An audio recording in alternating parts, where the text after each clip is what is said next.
We ready? Are you drinking coffee? Mm-hmm. Yeah, I'll ask you on this on the podcast. Never mind. Sorry. Edit. Okay. Action. Sorry, that oven was beeping. I just heard it. I got eye goop. Hang on. I hope you leave this in the podcast. No. Okay, ready? The beeps, the goop. Yeah, I'm ready. Hello. You were not ready. I'm not ready. Hold on, let me get some water. Hello and welcome back to Streamer Consciousness, a podcast designed to talk about a person's thoughts and conscious reactions to events perceived as a continuous flow. My name is Gideon. I go by Giddawid on all of the various platforms, as you guys know.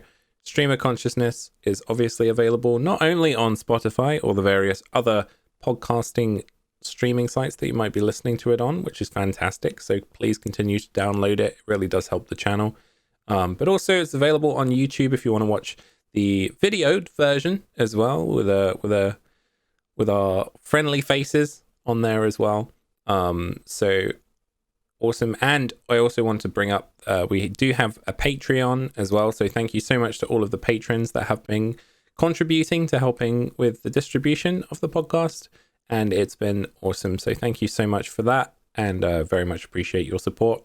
We are back with the wonderful one and only former community manager of Twitch Sings and longtime streamer PastaroniRavioli, back once again to discuss Twitch etiquette. Yeah, how are you doing today?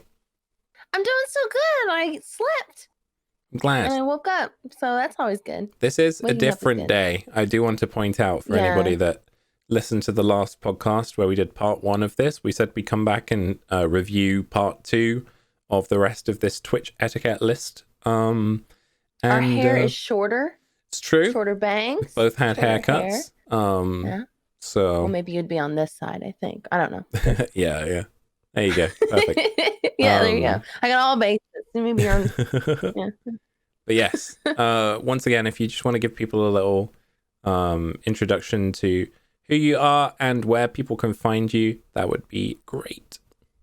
Yeah. So PastaroniRavioli on Twitch. So twitch.tv/PastaroniRavioli. On Twitter, I am PastaroniRaviolis because my name is too long.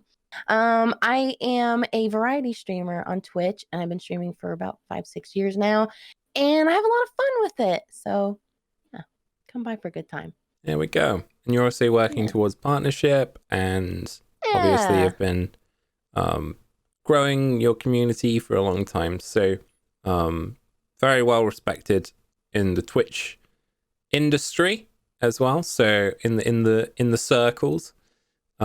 Which is why I think this list is so great to talk about. We discussed half of it last time, but we did it in a very erratic order and didn't follow point 1 to point 30.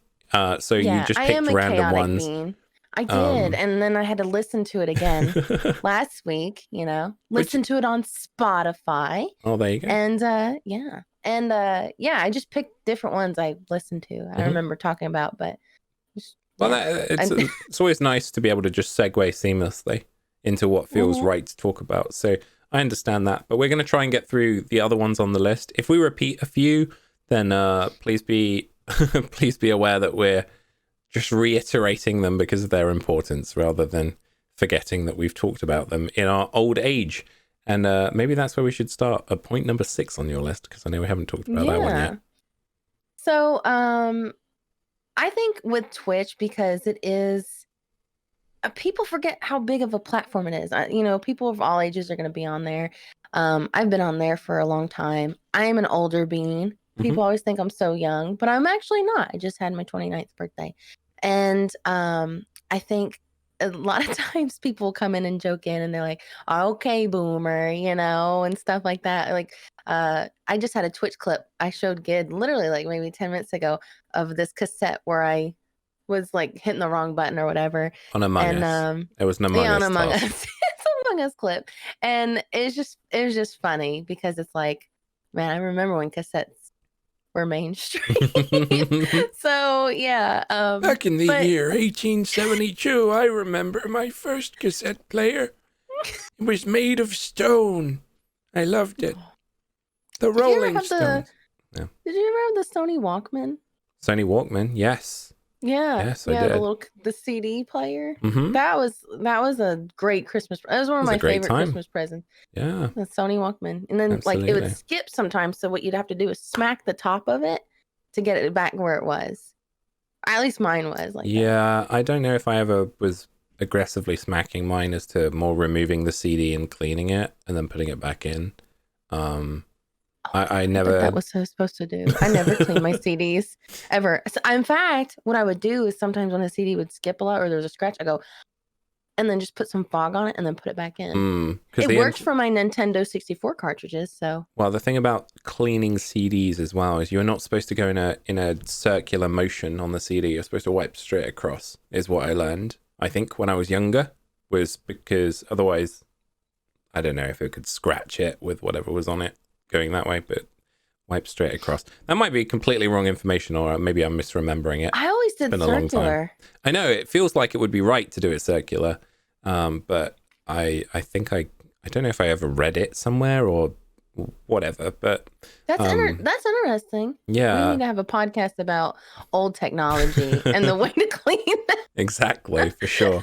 I know we talked about in the last podcast, we talked about people mentioning their age in chat and being young. But the reason I brought up the topic of ageism, as you put so succinctly there, is because people sometimes do come into chat and can be like, what are you, like 70? And like, obviously, a lot of adults are never going to take that personally. But I guess leading on from that, a lot of the time people will focus on physical appearance or talk about, oh, well, you're just old.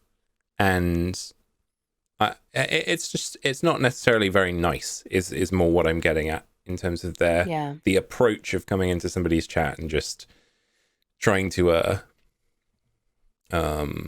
be vindictive towards someone because of how you're feeling that day or whatever, or being like, I get a lot of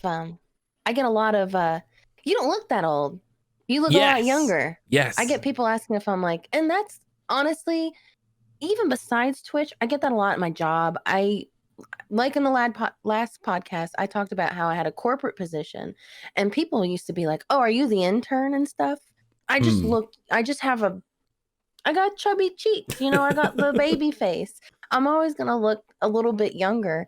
And it comes to where people don't respect you. For some reason, being young apparently doesn't equate to being respected. And I think that's just such bull crap. Like, there's a lot of streamers that we stream with that are much, much younger. And I respect the hell out of them. They put in a lot of work. They're just as valid as anybody. So it goes from both ways, from where maybe we don't get a lot of respect sometimes because we're older, but then I feel bad for the ones that are younger and maybe they're not taken so seriously. So ageism is prevalent in Twitch, and I think that's unfortunate. Take people as, with their words and their actions and their kindness. Don't take people just by the age. Absolutely. Everyone should be respected. That's going slightly off of that, but I feel like it comes under the same bracket, because I think you put it really well there when people are like, well, you don't look that old, or like that can come across as harmful in some regards, even if it's meant to be a nice thing sometimes as well. Another topic that is kind of an unwritten rule of Twitch is that people don't talk about politics or religion. Now, some of you might be like, well, they're important topics to society. Why wouldn't you talk about those? And I think what I mean by that is it's an unwritten rule because people's political viewpoints or their religious viewpoints can totally dichotomize a situation or a room where people are like, hey, I'm on this side with my beliefs and I now don't like you. Some people are literally, that's the way they are. They're like, hey, I don't like you because you believe in this instead. That isn't something that you need in your chat whilst you're trying to stream. And I'm not saying that there aren't moments or opportunities where maybe you will want to talk about politics or discuss religion with people, and that's completely fine. There is nothing wrong with having those debates as a streamer. It's understanding that the unwritten rule is more to not have that brought up by chat on a constant basis, because imagine you're sitting down to watch a TV show or whatever, and you're in the live audience, and then somebody in the audience is like, well, I can't sit next to this person because of their religious beliefs. And suddenly it's not about enjoying the TV show anymore. It's about, okay, these people are being xenophobic or not appreciating one another. It can be very distracting for Twitch chat when it comes to a sudden political debate or a religious debate where there is so much conjecture behind people's beliefs. And it's fine to believe in what you want to believe in. I want to reiterate that. Yeah. But it can make it very difficult for a streamer when they are trying to stream to entertain people, when there might be a full-on discussion going on about something that then they have to go and try and either diffuse the situation or discuss the topic all of a sudden. So yeah, it's all about reading the room. I mean, we've said that a lot, and that goes along with it, because there are some political streams, and I've certainly watched a bunch of there's a couple of political streamers I watch, and they're not, I wouldn't say biased. They have their views, and they're very open, like, hey, this is my view on this topic, this is what's going on, blah blah blah blah blah. And sometimes I agree with them, sometimes I don't. It's entertainment ultimately, and they're trying to educate from their own, I guess, position about their own politics. So you have to take that in consideration. But I don't feel like the majority of Twitch is a political educational stream.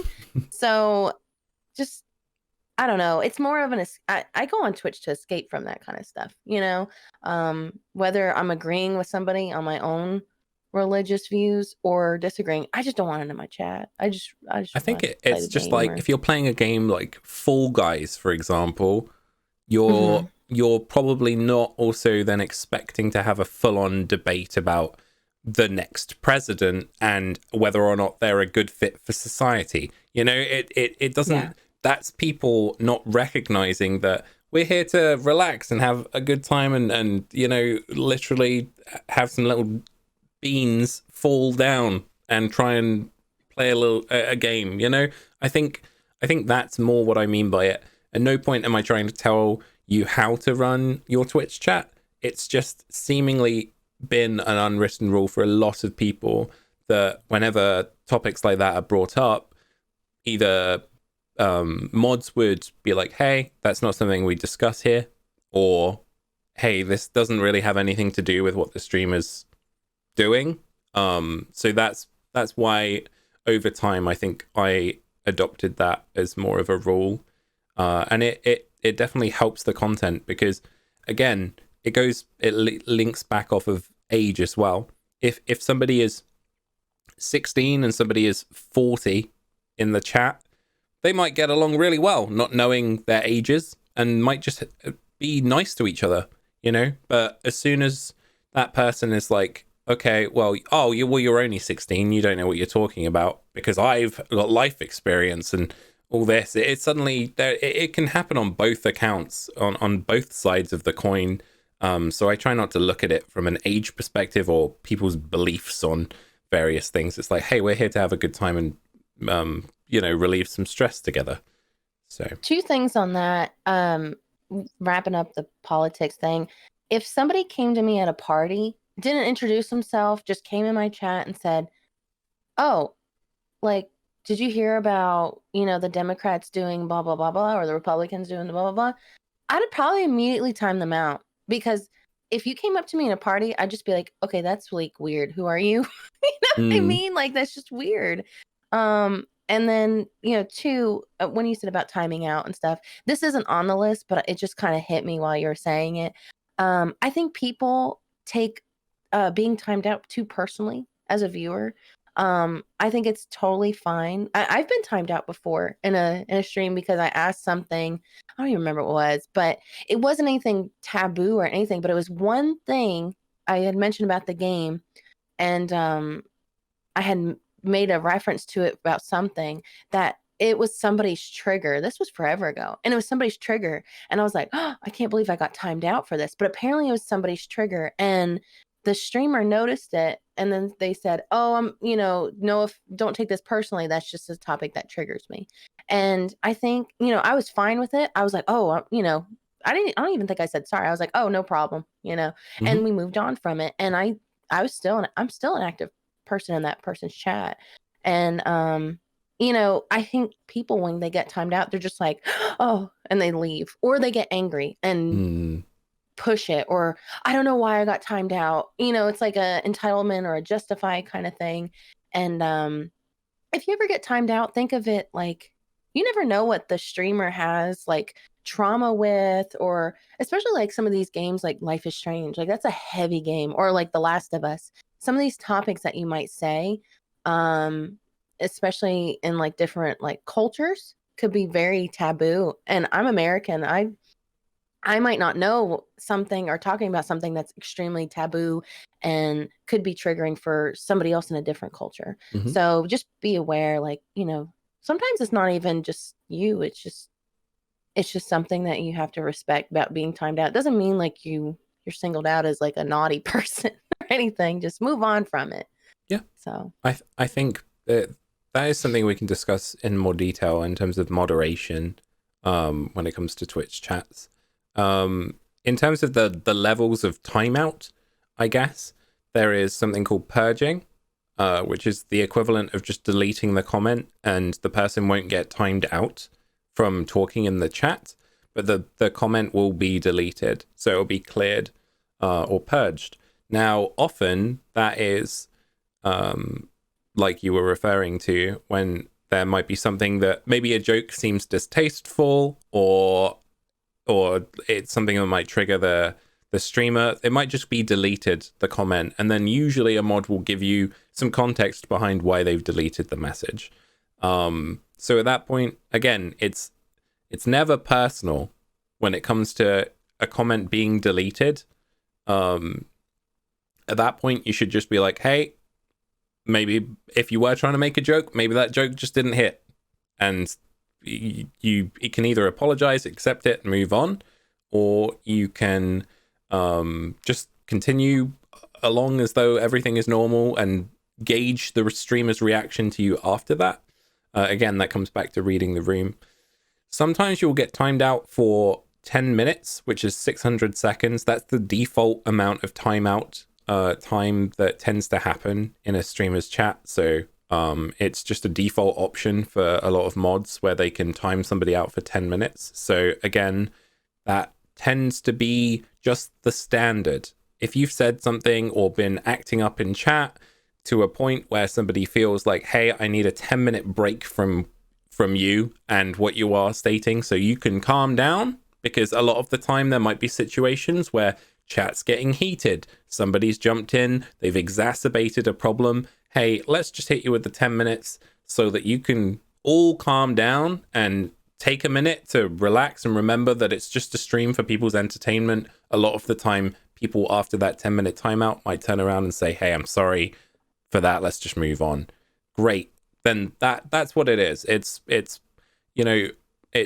putting a child on the stairs or in timeout just to be like, hang on a minute, like, please understand this situation. Sometimes people will react to that 10 minutes as a chance to stew and get angrier and angrier for the fact that they can't type for 10 minutes. And then after those 10 minutes, they come back with what you said, which is, why was I timed out? This is wrong. Or they try and whisper the streamer or whisper the moderators and say, hey, this is unfair. This shouldn't have happened. Because again, it comes back to that level of entitlement that you were talking about. And I do feel like that is something that if you can't recognize what you've done wrong in that situation, ask for context. But you don't have to be rude about that either. You can just ask them, hey, was there a reason I was timed out? I'm not quite sure as to why. Anything like that. Sometimes it might just be a trigger that might have happened. There are certain days as well, and I think this is important to talk about, is that sometimes rather than just banning somebody from my chat, there might be days where somebody it is just being testy, or it might be me being testy, because sometimes it is the streamer too. Like maybe the streamer's just feeling a bit temperamental that day or sensitive. But there are days where somebody might continue pressing a topic where maybe you've asked them politely to drop it a few times and they just haven't, and they keep pressing and pressing and pressing. At that point, if I, rather than banning somebody from my chat directly, I might time them out for an entire day and just be like, hey, like I can't deal with the fact that this isn't being listened to. I've asked you politely for you to stop talking about this topic or approaching this or drop the argument. If they don't do that, a lot of the time just timing someone out for the day. If they come back the next day and they're still arguing about it, then at that point, you know, you can clearly see if somebody genuinely wants to support you and be in your chat at that point. And I think it happens a lot with people that ask too many questions. That was another one we had on the list. Sometimes people ask a lot of questions to the point where it just stresses you out. I don't know how to describe it in a more eloquent way. I don't know. Like a lot of people they really want to get to know every aspect of the streamer, and sometimes it's just a bit much. And I've done that where I've timed people out, asking questions, not even like spamming, but like just asking the same question, like a question a different way, or like, what is your favorite blah blah blah. And I'm like, I am dying here in this video game, and like this is I don't know, like a really serene moment or something, or you know, something traumatic has happened, and they're like, what kind of dog is the most, I don't know, rambunctious, do you think? Or what's your opinion on pineapple on pizza? And I'm like, I'm holding my life together right now. So yeah, that is something that happens a lot lately for me. People just asking like the most off the wall questions, like one after another. I want to bring up a scenario that happened in my chat at one point.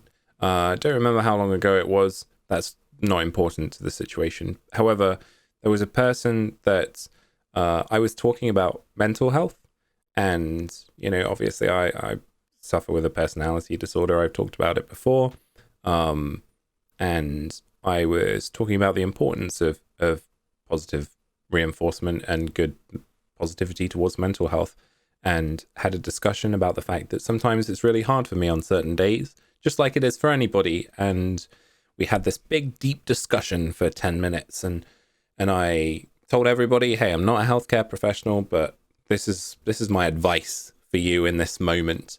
And we had this really nice moment with chat, and there were a lot of people that really valued what I said. And somebody then, beyond that, after we sort of moved on from the conversation, was trying desperately to get my attention in the chat, to the point along the lines of, hey, can I message you privately to ask you a question? And one of my mods had messaged them saying, hey, if there's something that, you know, he's streaming right now, you know, he's quite busy. It was to do with mental health in that moment, and I'd made it very clear that I was done with talking about the topic. I was getting emotional about it, and I was quite anxious in that moment, and I was like, hey, like, we just need to move on. And this guy had talked about the fact that he was feeling very anxious, and wasn't doing well. And again, that puts the streamer under a lot of pressure sometimes when people tell you that kind of information. And again, we've talked about this, about sometimes if people are having bad days, but you're there trying to have a good day or make other people's days better, sometimes it can be really difficult when you get somebody that brings in news like that. And it can be a minefield to navigate, being apologetic and sympathetic towards that person, or empathetic towards that person of, hey, you're having a bad day, I'm so sorry. And also trying to then pick yourself back up, especially on those days where you might be feeling down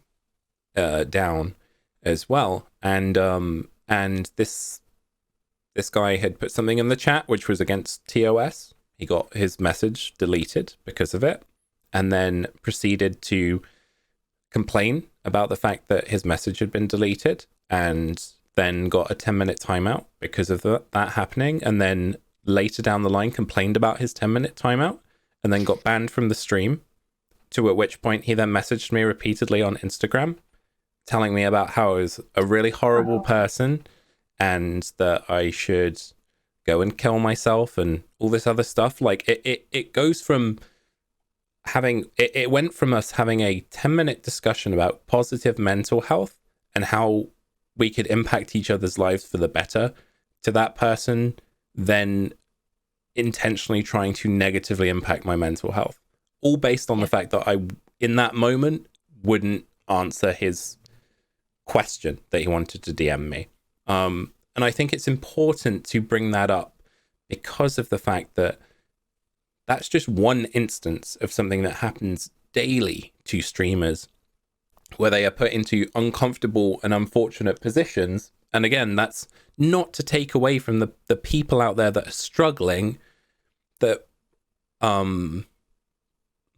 it's not to take away from their situation either. And I really do feel empathetic towards the people that are suffering, because it's hard. But putting that pressure onto the streamer is also not fair on the streamer either. So it's something that I think people should definitely be aware of. And like we've always stated, we're not healthcare professionals, a lot of us. And the ones that aren't at work at that point. So, and it's a lot. It's a lot to like. What if a streamer is giving you bad advice?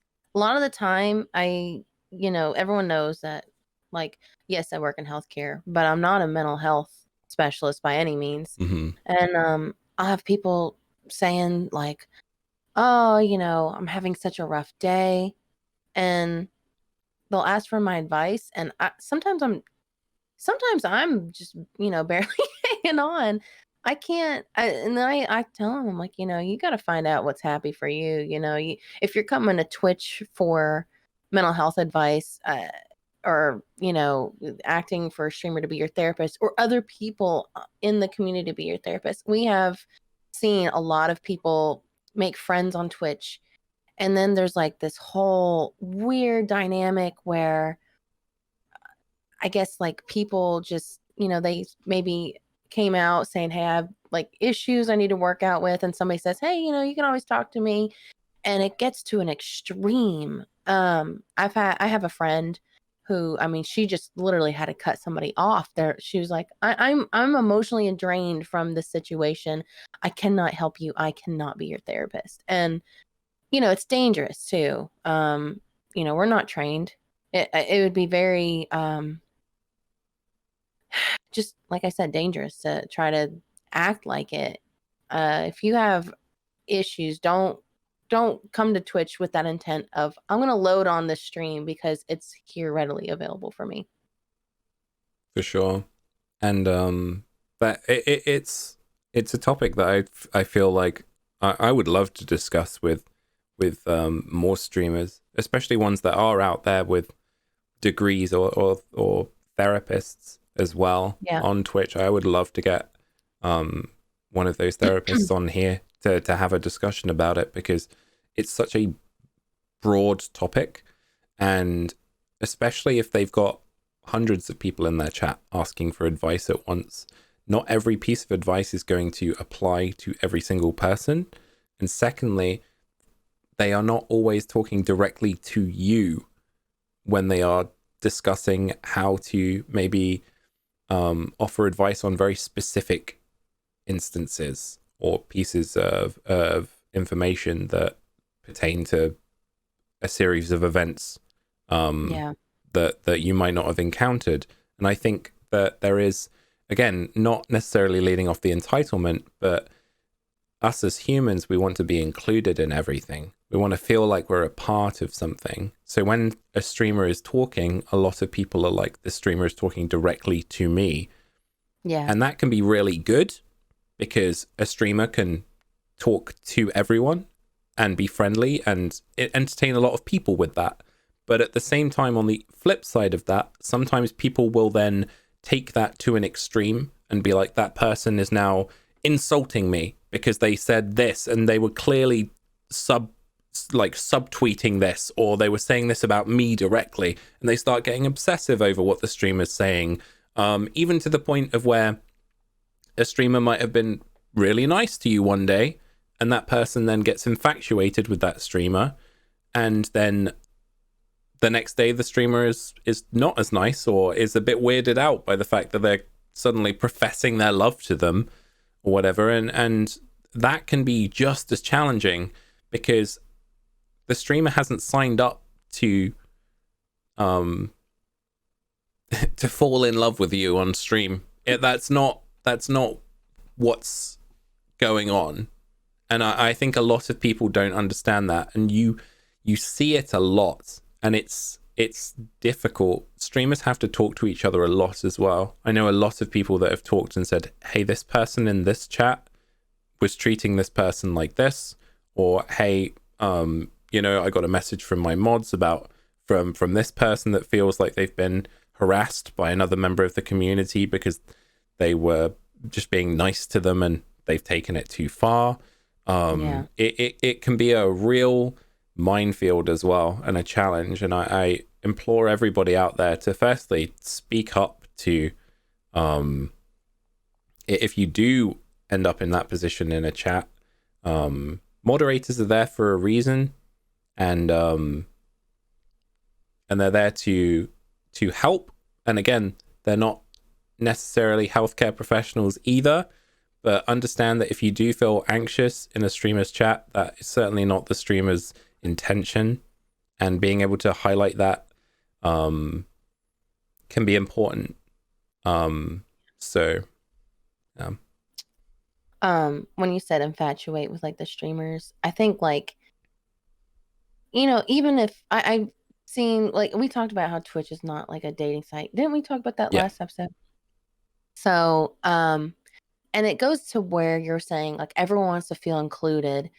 I've told my chat, they are like they are my group of Twitch family, but that does not equal an actual family. Mm-hmm. And, I'm always going to make sure that my Twitch family is being safe and everything. But ultimately, we don't know where people's mindset, like, we don't know how everyone's brain's going to work. Everyone's brain works differently. So just, it comes to where, read the room, be careful, like, ultimately. Yeah. Okay, I'm going to try and get back to the list because there were so many points that I could make based off of that. I know. As well. It could just be a whole topic within itself.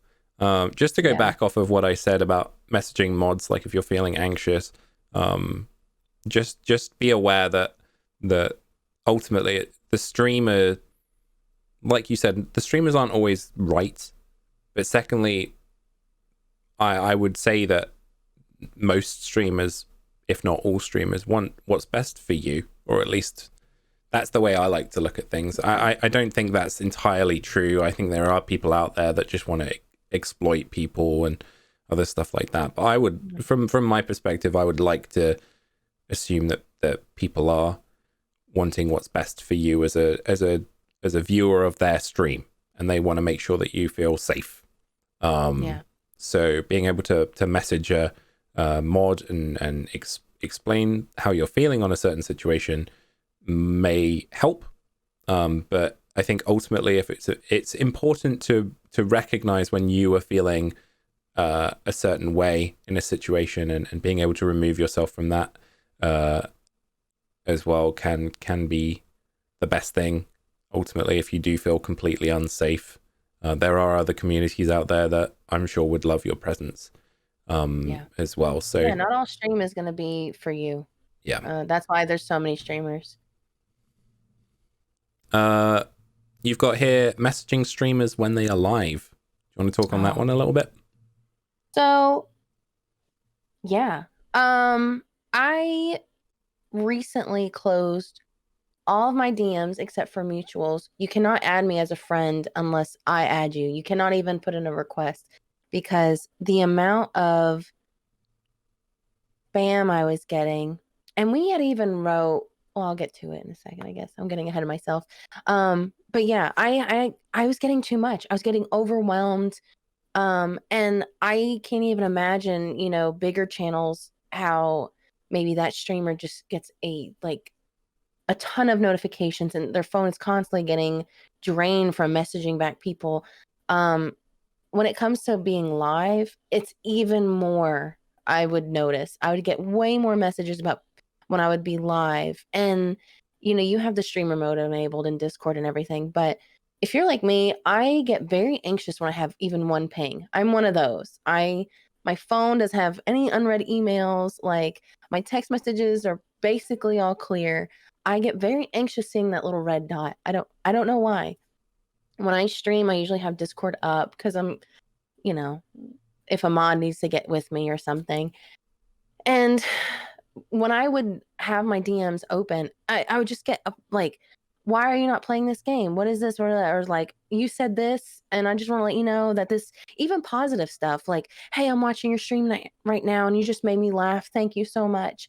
That's so lovely and everything. But wait until after stream, or write it in the stream Discord or something. Don't message the streamer, because if you're like me, you get extremely anxious when you get a message during your stream, because usually it's bad news, like, or hey, your frames are dropping or whatever. I keep my mods know to DM me if I'm having like I have horrible internet, and they will message me like, hey, like your frames are dropping, you're like in 6 FPS right now. We keep our Discord up for a reason, not for people to message us when we're streaming, because we're ultimately trying to entertain the whole chat, not just one person. And it's very stressful having to go from one mindset of like, if I'm playing Among Us, I'm trying to goof around and maybe kill some friends, and then I see a message coming up like, from a viewer saying, hey, like I got timed out and I'm really mad, blah blah blah, and somebody's screaming at you on this monitor. It's very stressful, and we're trying to entertain. So if there is an issue, try to leave. And if you're another streamer too, I get other streamers that message me for collabs and stuff, and I think it's like an unsaid rule for streamers, like streamer, wait until they're done streaming to message them, unless it's like something really important, like about collabs or whatever. I think a lot of people will message like, hey, I know you're streaming, I'm so sorry to message you when you're streaming. That's understandable, but for the most part, just let the streamer stream. Don't message them while they're streaming. Yeah, it can be a huge momentum killer. Yeah. So a streamer might be creating really good content, and you're having a laugh and you're in a good mood, and then suddenly like somebody's DM'd you and you're like, oh, I don't want to open it right now because I'm like enjoying what I'm doing. I'm having a good time with that. And then you're anxious because you're like, what is it? What if it's bad? Maybe I should open it. Am I dropping frames? And then you open the message and then it's something like, hey, I don't appreciate what you just said 5 minutes ago. And then at that point, you don't remember what you said 5 minutes ago that unfortunately upset somebody in that specific instance. And then at that point, you're like, okay, well, I don't want somebody feeling that way. So at that point, a lot of streamers might message them back, and then suddenly you're not focusing on your content anymore. You're having a one-to-one conversation with a person about something that could have been resolved after the stream. And secondly, then that person is just getting all your attention, which is ultimately, in many respects, what they want.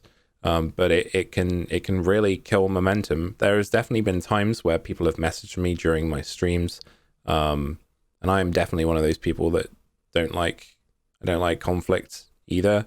And there have been times where I've had to end my stream because I've got too anxious about a situation, or I need to go sort something out because I don't want to be in that kind of situation after the stream. And the longer you leave it, the more you feel like, hey, I should have resolved this. So I think it's just a common courtesy thing. If you do want to message a streamer while they're live, I think there are a few opportunities where it's okay, which are mainly to do with if you are asking them directly in their chat, if you could message them something. Like if you had, hey, if you're like their emote artist or something, and you're like, hey, I've got this done for you. Can I message you over the stuff? Like put it in the streamer's court. Give them the control in that situation to be like, hey, yeah, just DM me now. Or see, actually, I don't actually agree with that point. That's fair. I think that when somebody says I'm going to message you something, I think it's because the amount of DMs that I've had, and kind of talking about how we had that Twitter post about what I get DM'd versus what you get DM'd, being a female on Twitch. And I'm not trying to like pull the feminist card or whatever negative type of situation people would think. I am a female streamer, and I'm glad, and I love my content and I love my community, but there's sometimes people that get really aggressive on the internet, and the amount of DMs, and the reason why I had to close off my DMs is because I would get harassed on the internet being a female. And we had that post about what I get DM'd versus what Gid gets DM'd on Twitter, Instagram, whatever. And there's no comparison. It's just every day I would be getting something every day. And I got numb to it at one point, and then it was just getting worse and worse. And then I had to stop it for my mental health. So when somebody comes to my stream and say, hey, I'm going to message you, I say, no, please do not. I think message me after the stream. I think you misinterpreted what I said. I was saying about putting the control in the streamer's control, put the ball in their court. So but saying like, hey, can I message you this? Or there's something that I'd like to talk to you about. Saying that in the stream, if it pertains to something that the streamer is like if it's work related, this is more what I mean. Rather than it just being like something that could be asked after the stream, I think it's more like there are certain cases where if someone came into my chat and they were like, hey, I've just finished editing this video for you, or hey, I need your opinion on something for the edit, and all that. Like it pertains very much to the work. Like in terms of even with work stuff, like an emo artist or whatever, unless I know them, it's tough. Like I wouldn't want to see anything on my stream, even if it's a work pertaining thing, because then my focus is going to be off my stream and onto that one thing. And especially if I don't know the emo artist, maybe they're trying to commission me. If I don't know that person and they say, hey, I'm going to DM you something about whatever, I'm going to be anxious until I read that message. And that's just how I am. I guess from my perspective, if something is more time sensitive, then I wouldn't be afraid to ask a streamer in their chat about whether or not I could message them, because I give the streamer control over whether they could say, please just message me after stream. At that point, great, I'll do it. I guess give more context. Like, hey, I'm going to message you about XYZ about this time. If you could get back to me at this time, exactly. Then I would be, as a streamer, I would be less. But if somebody just was like, hey, I'm an emo artist, let me message you, of course, I'd be very anxious. I agree. So it is context. Yeah. And again, I can see your point for sure. Like, I don't disagree with that. I think any kind of DM can be trigger anxiety ultimately. Oh yeah. I get very anxious for DMs. I'd much rather somebody just tag me in a Discord. I'm in like a million Discords. You can find me anywhere. Twitter, you can write on a comment. I get a lot of people that I'd have a Twitter post and then they DM me their response. They're like, oh, that ramen looks really good.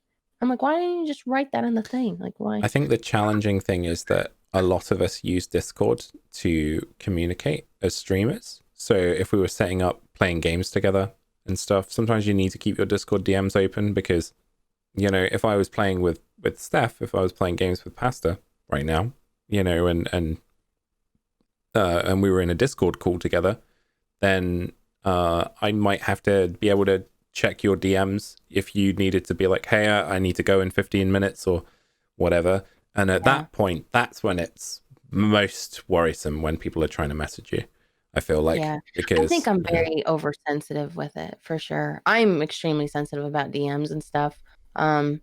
People would complain that I can't even send you a friend request. I'm like, just say it out loud.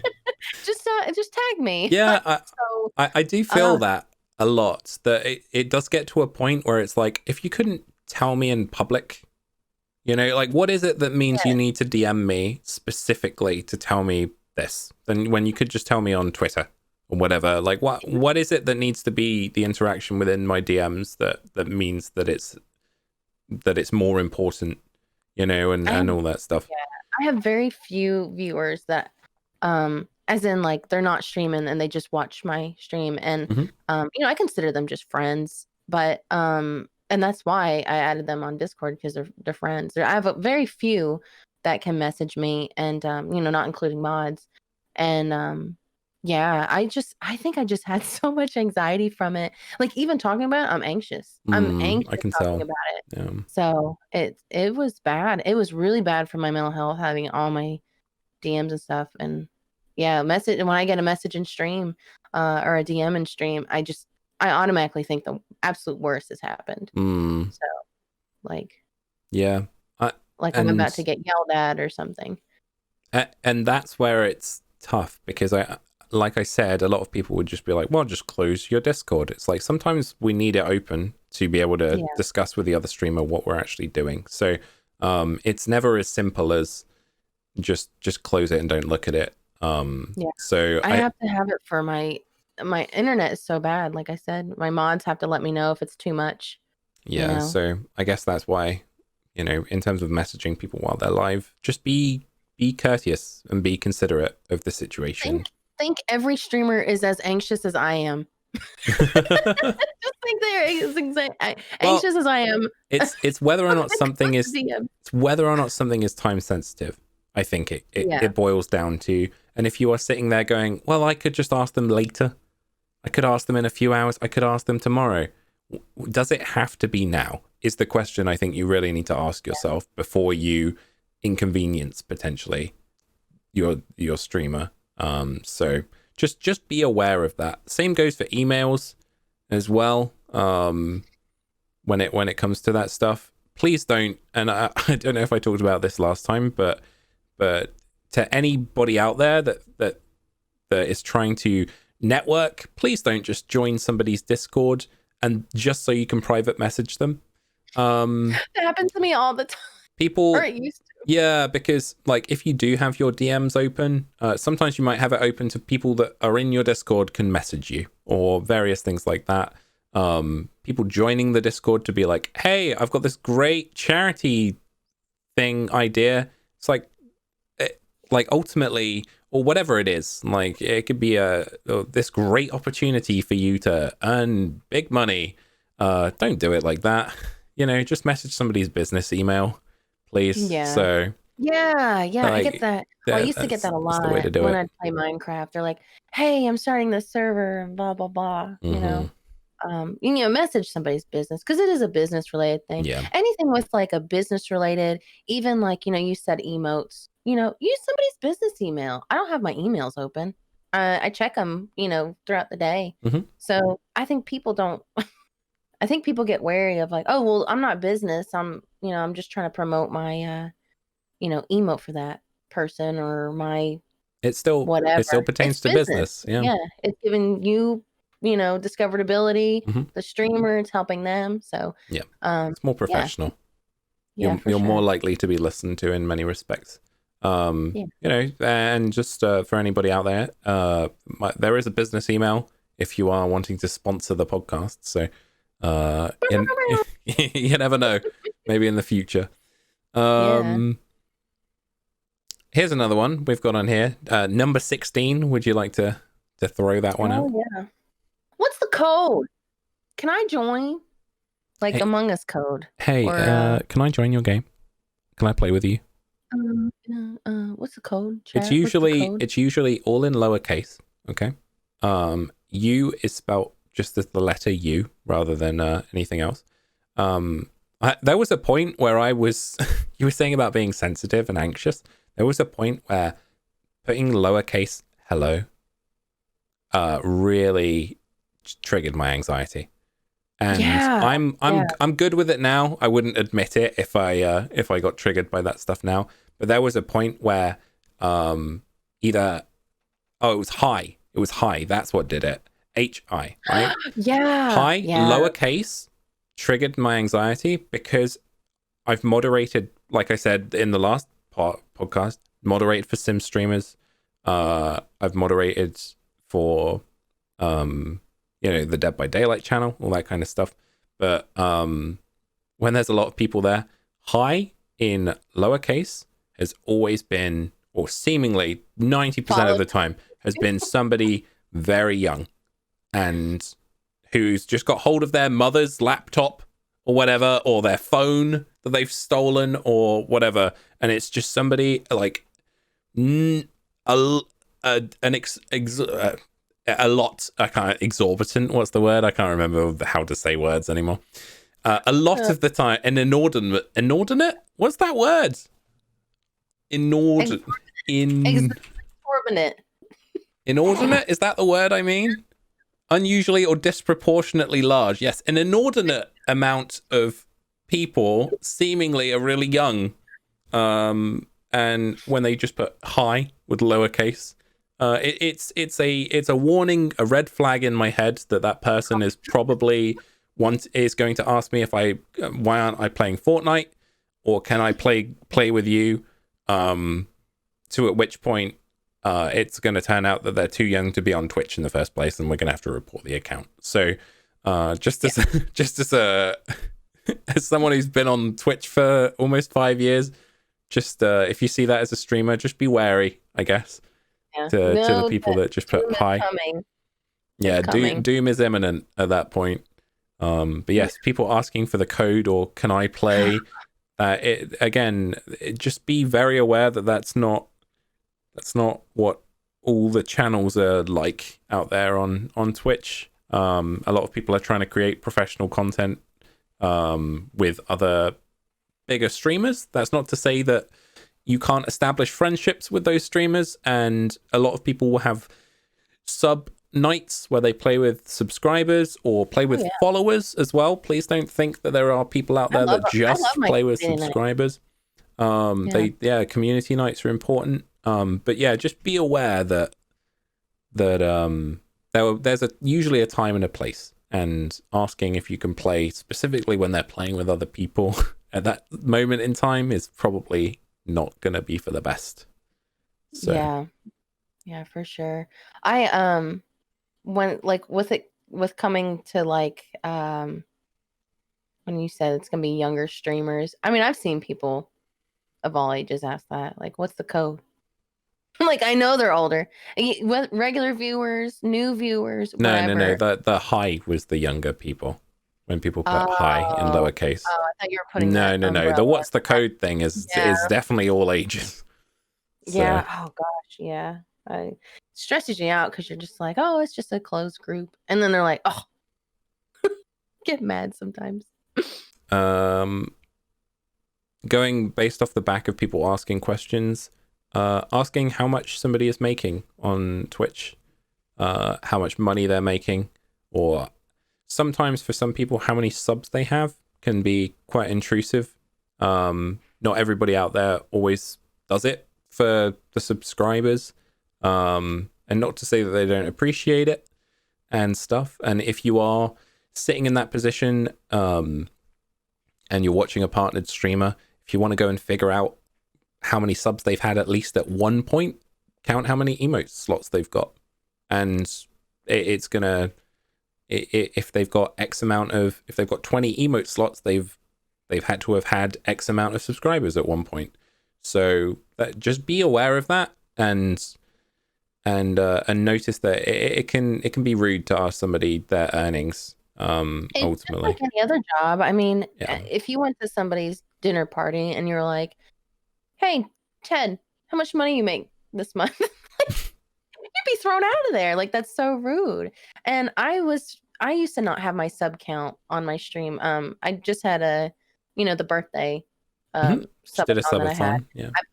I put it on for that, and I've left it since then. Hmm. Um, because people seem to really like that they knew how many subs we were getting and everything, because I wouldn't say pushing for partner, but we've been a little bit I've been very transparent about my numbers the last month with my community because they want me to succeed and everything. And I would say the majority, I still get anxious about it. I Mm. still have anxiety about it, but it's something that I decided to do. So whether that streamer has their sub count on or off, it's really none of our business how much they're making with bits, like the Twitch currency, Hmm. anything, ad revenue. People get sponsors with esports teams. Yep. It's none of our business. Just like You any job. also you also don't know the person's expenses. You don't know their financial situation. You don't know anything that's really might be going on in their life if they haven't talked about that stuff. So ultimately, it's just not unless the streamer is specifically bringing up and wanting to talk about finances or discuss that kind of stuff. I'd advise steering clear of that as a conversation topic. Because Yeah. again, it can just come across as rude, whether or not you intend it to be. Um, So Yeah. that's just something to be aware of. The same goes for relationship status as well. Oh God. Oh God. Yeah. That one. Yes, that I get that can. all the time. Are you still dating this person? All right. Oh, how's Gid doing? And Mhm. they ask too. I feel like some people feel like they're owed. It's like it's back to the entitlement thing. Yeah. Like they're owed explanations for maybe why so and so broke up with so and so, they're streamers or whatever. Or what is so and so doing? Or why and, you're dating this person if they're openly out, Mm. dating somebody. Oh, like what did Gid do today? Why Mm. is Gid not streaming? Where are they? Tell them I said this. I get that, Yeah. Tell them I said. tell them I Go said tell them blah. yourself. It's like, You know. they'll be live sometime. You can tell them. And then too, like, if streamers do date, I say Twitch isn't a dating site, but I know a lot of people that have found, a partner on Twitch, and that's freaking awesome. Like, it's hard dating when it's hard dating a streamer, but it's also hard being a streamer and dating somebody that's not a streamer. Mm. Because of scheduling, it's a lot of put in, especially if they're working a full-time job. It's tough. And, you know, I think that entitlement of asking about the other person, the other streamer or whatever, people just want to feel involved in that relationship. And Hmm. it's a very entitled thing to have that. I just don't understand why people would want to get involved in somebody's relationship. It just makes it kind of messy. Well, again, I think it comes back to people feeling like they're a part of something. So Yeah. they invest in your relationships as much as you do, in their mind, but that realistically isn't the case. That's the thing. Just because streamers are letting you see a glimpse of their life doesn't necessarily mean that you are then in control of that part of their life at all. And I think it's important to recognize as well that it can be a sensitive subject when people break up too. And the amount of people that come into people's streams and they're like, why did you break up? Or even being far removed from certain situations, people will be like, hey, do you still talk to this ex-girlfriend or whatever? Like, people aren't thinking about the fact that that could be a sensitive subject for a lot Mhm. of people. And again, I think it's just being mindful of how you are coming across and being there for the people if you care about them, Yeah. and a lot of the time being there for them is by respecting their privacy. And if you can do that, then that's the kind of relationship you're going to create with the streamer, where you're like, hell yeah, like we're good friends because you respect my space. You know, like you give me space, you respect my privacy, and you let me live my life. You know, support people being able to live out their dreams, and know that they will respect you in return enough to let you in on what they feel comfortable letting you in on. Okay. Yeah. So that is, yeah. I think too, with like the dating or, asking about other streams, I think we talked on the last podcast of, people ask about other streamers, and this kind of falls under it. I think for streamers that do have like friends, like really close friends, and they'll say, "Oh, well, why are you not streaming with this person today?" Or why are you not streaming, oh, you're dating so why are you not streaming with them? I get that. And you know, if somebody was to break up with somebody, it'd probably take a while to come out to the community, be like, "Hey, so and so, we've separated or whatever." It'd probably take a little while, and just know that sometimes, one, it's not that deep. Maybe they just haven't been able to coordinate schedules. Two, what if they did break up with somebody? It might be a little kind of giving like a lot of anxiety to that streamer, being like, "Hey, you haven't streamed with this person." You might not know that they've had a falling out with that person, whether it be a friendship or they broke up, whether it being a relationship. It just be respectful, and sometimes that, I keep saying the entitlement. I wish I could use a different word from it, but that's honestly what it is. We're not entitled to know about other people's relationships at all. We appreciate content that we can get. When I know, especially with my best friend Spexy, I stream a lot with her in the past, but because of my work schedule, and then I've been streaming a lot in the mornings. She works full time as well. She streams at night. It's been hard to get games in, and I've had people say, "Hey, miss your content," or whatever. Or are you still friends with Spexy? I get that sometimes, and I'm like, "Yeah, I love her. I miss her so much," and it makes me sad. So just be aware that some questions you're going to ask could make them really anxious about relationships and stuff. On the flip side of that, well, it's not necessarily the flip side. Oh, maybe it is. White knighting. This is something I want to talk about just briefly.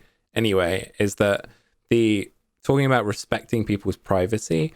It also comes down to respecting that they can fight their own battles.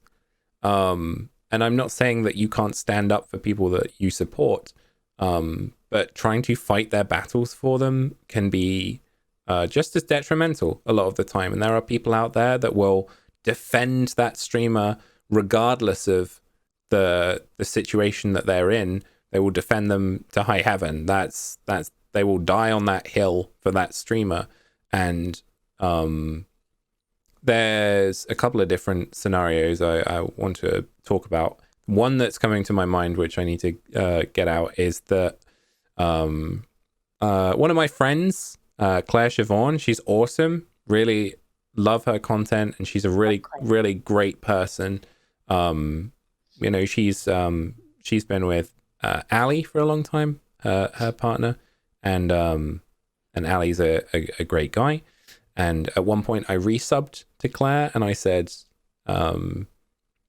"Hey, you beautiful human," or something like that, like, "You beautiful human being." Like it was nothing deep. It was just a resub and me saying, that, and obviously that's just me saying, making a compliment for a friend of mine. And some people in a chat were like, "Hey, she's taken, and could you how could you do this to Ali?" And they're thinking like that I'm hitting on her or something. And again, I understand that some of those are a lot younger. But however, you also need to recognize that if Claire was in a situation where she felt legitimately uncomfortable, she would talk about it, So, because she's an adult. So that kind of situation can occur.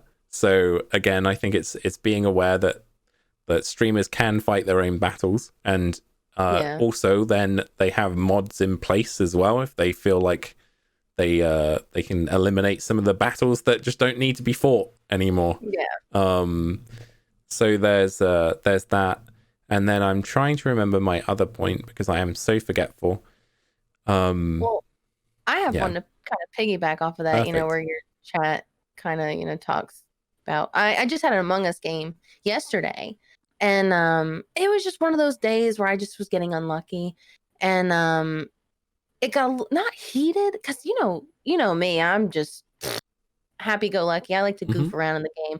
It's never serious for me, and I had mentioned um something about a streamer, not even a bad way. I was just like, oh, if so and so didn't catch me or whatever, or oh, I was gonna make this a YouTube video, just something offhand, and it just blew out of proportion, and just know that like, especially an RP too, and GTA RP, I play on a server, and sometimes when you're going after another streamer, sometimes it's for content.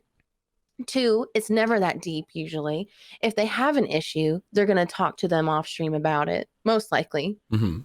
And then most of the time when streamers are streaming with each other, they're friends. So just, be aware. It's like I said, it's not that deep usually. Yeah. So don't try to stick up for a streamer like, oh, so and so, they were wrong. I'm gonna go to that person's chat and I'm gonna write how wrong they are, and we stand this streamer and this person's gonna be on our shit list and blah blah blah. Like, no, it's just don't do that. It's usually not deep. Yeah, I've remembered my other point. That was perfectly timed. It pertains to sort of the white knighting to the extreme of. I've had people, and I've talked about this, I think, on the podcast before, but I'll reiterate because I think it's important from a Twitch etiquette perspective, that people have commented saying, I will follow you till the end.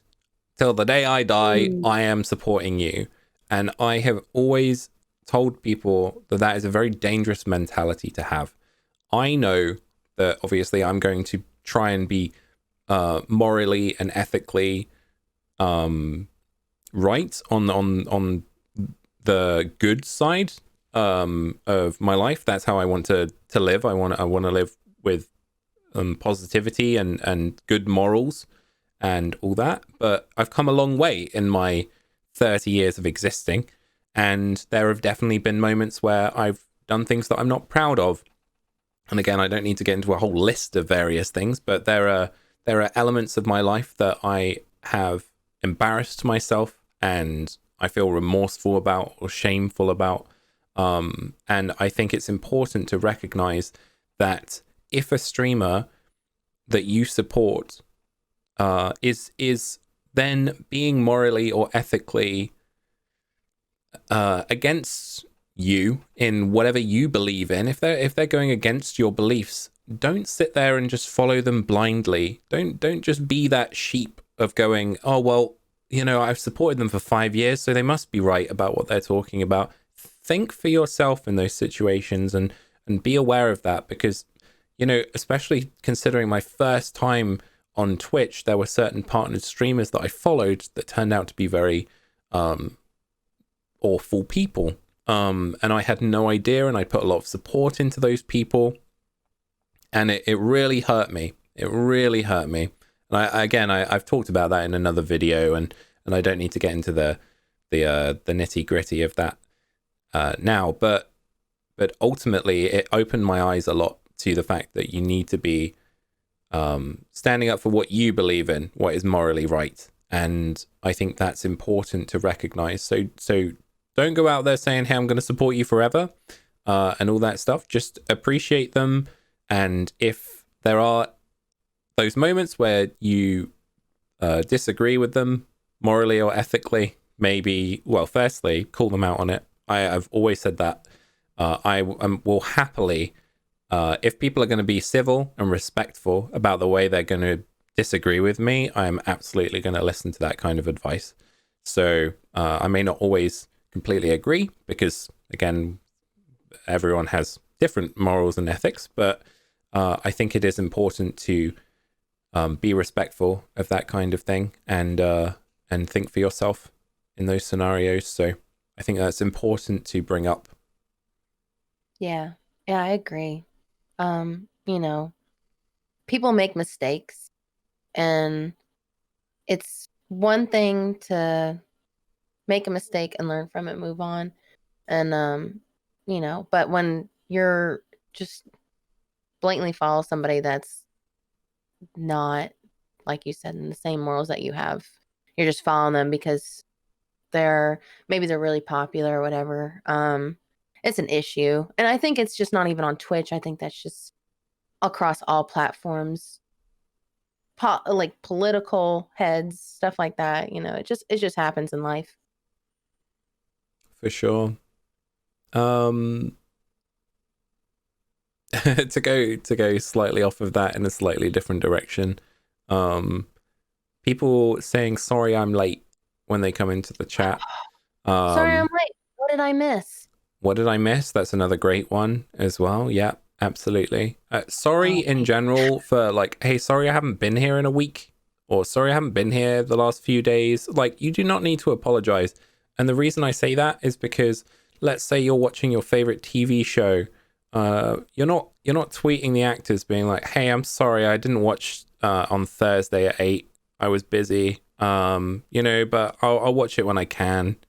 I'm not gonna, yeah, I would never be like, hey, Nene Leakes from Real Housewives of Atlanta, I'm sorry I've missed this season. I cancel my cable and I have to wait for you to go to Hulu. Yeah, I'm sorry, Bryan Cranston. I just haven't watched the last season of Breaking Bad yet. It's a lot going on, and with you being, I really hope that the whole drug thing works out, but it's rough. It's tough. Anyway, I hope you're doing well. And also, what did I miss while I was gone? Yeah, what did I miss? But yeah, it's understand that ultimately a lot of what stops people from going back into people's streams is this fear that the streamer is going to be upset that you haven't been there in a certain amount of time. And I can tell you right now that again, the majority of streamers will just be happy to see you. It's never that deep. It's not, man, you've abandoned me. How dare you not be here? A lot of the time it will be like, hey, it's really good to see you. I hope you've been well. Like, or hey, it's been a little while. How are you doing? It's never like, why are you not here? It's, hey, that person, right? I still have people that have been watching me for 4 years that have gone off. They're at college or they're at university. They're studying for their masters. They've been on a trip. They've been out for a year doing kayaking. I don't know, and then they come back, and it's like, holy moly! You've checked up on me, and you were here from month 1 of my streaming career. Like, how awesome is that? Like, that's amazing when people come back in. I love that stuff. At no point am I sitting there being like, man, they haven't been here in 3 months, therefore that's 3 months of subs that I'm not that I haven't got from that person. Please don't ever feel like people are being like that. And if they are, my goodness, that goes back to the morals and ethics right there. So focus on finding those streamers that are just happy to see you, man, because that's ultimately it. A lot of people are just happy to see you. And I know we joked about the sorry what I missed, but that is actually a thing I wrote. That is literally the last thing I wrote. What did I miss? I get a lot of people that will exclamation point lurk, and they lurk. And that's fine. Do your thing. Yeah. But I'll be like, oh gosh, I could have changed games. I could have done so much. And when you're like, what did I miss? We have a VOD usually. Yep. Most people have their VODs up, or the best parts of the stream people make YouTube clips out of. Don't expect a streamer to give you a summary of what's going on. Just to say, a VOD is a video on demand, for those of you out there that are wondering. I assume that everybody that would ever exist on the planet watches Twitch, right? Well, yeah, a VOD is a video on demand. So for anybody out there that's wondering, Um, a lot of streamers will have VODs. So they will broadcast, live stream, and then that will be recorded and it will be uploaded onto their channel. So you could go watch the VOD back. So I've always kept my VODs open for people because a lot of people might watch me in Australia or other places, or they might be at work and they want to get some sleep and I streamed late. Then they watch me the next day. They watch back the VOD because they want to watch the content. They don't always have to be there live. Sometimes they just want to watch the content, which is awesome. But yes, there are some streamers out there that will have it so that their VODs are only available to subscribers. I think that personally, unless you are a massive streamer, is a really bad networking and marketing move, because one, you don't give people a chance to watch your VODs unless they sub. But secondly, newer streamers who might have had the opportunity to play with you, for example, they might be, especially like for me, for example, like I'm a nervous Nelly sometimes. I get quite anxious. A lot of this Among Us, we've been playing a lot of Among Us with people. Sometimes it can be nice to go check which streamers are in a lobby. If people have put them on a list, they're like, hey, here's the bunch of people that I'd love to play games with, and I might not know a couple of them. I might go check out their stream, check their VODs, just to see what they're like as a person, whether or not I feel like I get on with them. Sometimes that can just be really helpful in terms of establishing or reading the room for later when you stream with them, so that you know their kind of content, so you're going to be able to vibe with them a bit harder. But yeah, it can be tough. You're talking about the Among Us content. I had recently been in another streamer's video, and they used a part of my VOD where I was killed for my reaction on their content. And then I had somebody from their YouTube channel come to my Twitch channel and said, hey, I saw you on so-and-so's Among Us, and your reaction was hilarious. I'm going to follow you now. Yeah. Like, you're shooting yourself in the foot typically. Now, I know H3 has it on sub only mode, and sometimes that has to deal with like contract stuff because they have a thing with like Spotify, YouTube, all that stuff. That is understandable. That's something that's like a very rare, like it's probably like less than, I don't even know. Like, I mean, if you're already massively established, basically, then fine. Like it might be so that it might encourage people to sub at that point. If you've already got thousands of people that watch you on YouTube, it might generate a bit more revenue. Fine. Like I have no issues with people doing that if you feel like it's best for the channel. And at that point, they're making a conscious decision to do that. Sometimes people have sub only mode so that they go to the other platforms and raise that, those views or whatever for the other platforms. That's understandable. That like is like a 1 in a bazillion chance where you're that high up to get that. So yeah, but you really are shooting yourself in the foot when you're not having your VODs open, because I got promoted on somebody else's video for free. I didn't even know about it. Yeah. And it worked out great. So yeah, that's free real estate. Even people that I know in more recent history that had like 20 viewers, some people would have their VODs subscriber only, and I turn around and I told those people like, hey, I don't think this is the best move, and some of them have listened, some of them haven't. That's fine, like totally up to them. I'd rather just give them the advice that worked for me, and the advice is usually, if Tim the Tatman has his VODs open, then I think you probably should too. That's usually the logic. If someone with like 20,000 subs is letting people see their VODs, then that's probably what you should be doing as well. And the people that have listened have definitely got a lot more subscribers now because of it. So because more people are actively checking out the channel, watching the content back, and like you said, streamers can put them in videos. It's a good way of doing it too. I typically just make a point real quick. I've been doing a lot of Among Us because I've been just addicted to it. It's been so fun. But I will, when I see we have Discord, that everybody's in, and I'll check out that person's channel. And if they're doing content that maybe, not like I would ever judge somebody by their content, but I just try to see what kind of player they are Hmm. or whatever. I'm not going to typically, if they are kind of like a maybe, you know, really aggressive as a player, I might be aware of that and try to, you know, maybe fix a game to where it'd be more helpful for them or whatever, just so they get their content in, stuff like that. Yeah. It really helps out on collabs for sure. Yeah.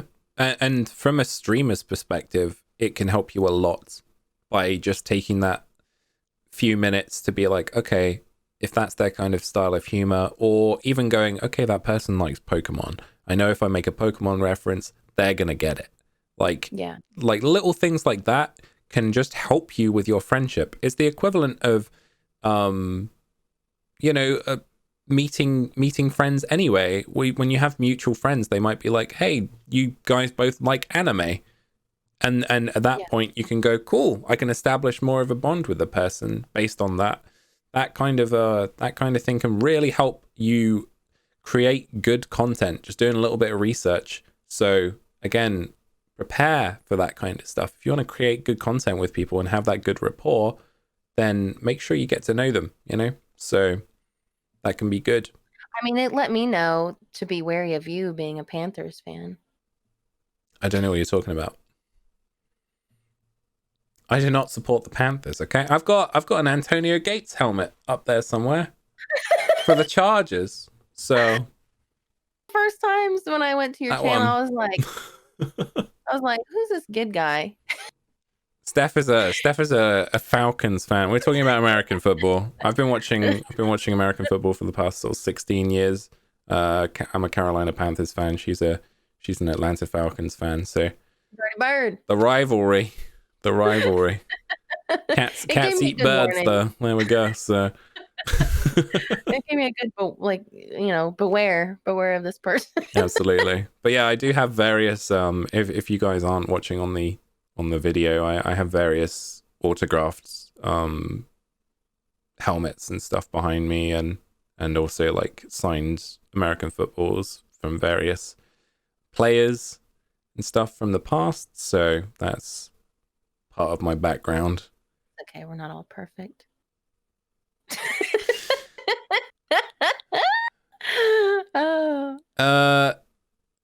You're being so mean. How dare you be so mean to me? Could you stop being so mean? Let's get on to that, shall we? That's the next one. Oh, yeah. There we go. The people love to tell you to stop being mean to someone. Again, that comes back to not only the white knighting, but in terms of, I know you've written on here, don't be mean to pets. This is something we wanted to discuss. Well, when I wrote this list, should I even talk about that? Yeah, I will. Okay. So I had a stream where somebody was really mean to my dog. It's really childish and everything. My dogs are my children. I love my dogs just like any other pet parent would. Of course. And it was where it was like a bad timing issue because Kenny was sick. He's fine now. My dogs are fine. We're all great. But Kenny was very sick for a while, and somebody had said something very mean. I'm not going to repeat it, but said something really mean about my dogs. And it's just like, don't be mean. Don't be mean. It really affected me. It affected me so much harder than I mean, I'm joking about it now and or not really joking, but laughing it off. But I was upset. I ended my stream. I was like, guys, I gotta go. Like, I was upset. And you said with the white knighting and everything, with other streamers too, people, I had somebody yesterday when I was playing Among Us, and they were like, you're bullying Z. Stop it. Why are you bullying? It's just, it's content. It's content. Don't be thinking that somebody's being mean to another streamer. Don't be mean to people's dogs. Just don't be mean. Stop. Just don't be mean. By that you mean people are creating content rather than people are bullying people for content. Yeah. So usually people are. Imagine it's sometimes like role play. in terms of people are putting on an act sometimes, and a lot of the time you can recognize that people have different ways of creating their content.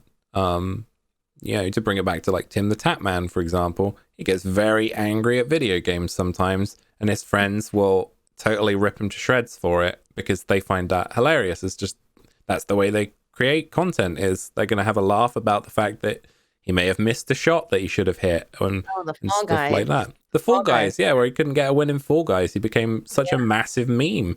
I mean, even Stream Elements and Twitch was tweeting about it and stuff. It was great. It was really good entertainment. Yeah, and it's important to recognize that again, we're adults. A lot of the time, we're going to be able to understand and accept, like, hey, this is the level of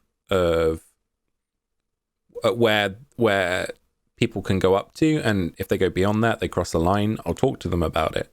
But again, we're adults. We can do that.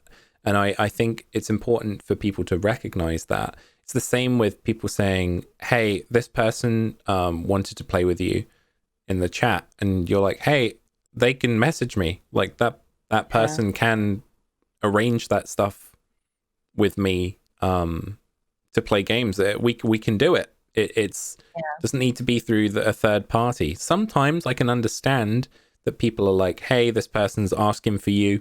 But at that point, if they really are, a lot of the time they will either just come directly in my chat, or they'll DM me and be like, hey, you know, I was just wondering if you wanted to play, yada, yada, whatever, in that situation. So I think it's important to recognize that we can schedule this stuff ourselves, and it doesn't mean that we're not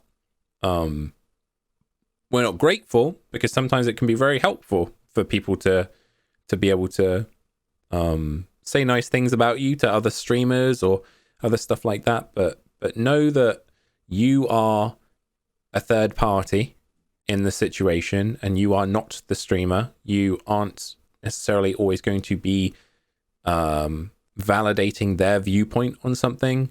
Sometimes people will say things in a way that might be incorrect information. Even they feel like they heard you say how much you love rice, and they might go around being like, oh, well, he hates wheat because he loves rice, you know, so what, he wouldn't like wheat. You'll be like, what do you mean? I love wheat. But I don't know what my brain is like. I was following you, and then I was like, oh yeah. I think it's because I had a corn cake the other day, right? Which was like, it's like a rice cake, but it was made of corn instead. So my brain, I think, is like between the rice and corn situation, but I said wheat instead of corn.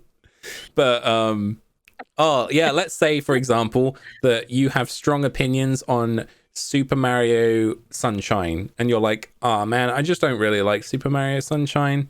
Personally, I like it, but in this scenario, let's say I don't like Super Mario Sunshine. Okay, and you might go like, ah, man, I'm just not a big fan of Super Mario Sunshine. I don't like Mario in it and stuff. And then someone goes into another chat and it's like, yeah, he doesn't like Mario. And you're like, what do you mean? That's not what I said. Yeah. I said I didn't like Mario in Super Mario Sunshine in a very specific topic, and then they take what they think is the context and they go tell somebody else, and then suddenly you're like now I look bad because you're anti-Mario streamer. Yeah, exactly. Now you're the anti-Mario streamer, and that's just not on, you know. And then soon it'll be like, you know, you're anti, you know, Yoshi, you know. How dare they? Exactly.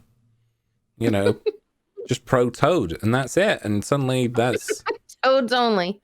Yeah, you just love Toad's voice, and then you're sitting there and you're on stream and people are like, ah! And that's it. That's the problem. That might be why you like me. I go a lot and I'm short. Yeah, exactly. That's why we get along so well. You're a Toad only fan. But yeah, I think again, letting the streamers establish that. Don't go with the hearsay or think. People often think they know what somebody's saying and they misconstrue it entirely, and that can cause so many pieces of hassle. Or this person said they didn't like you because they don't like this, And it's like it might,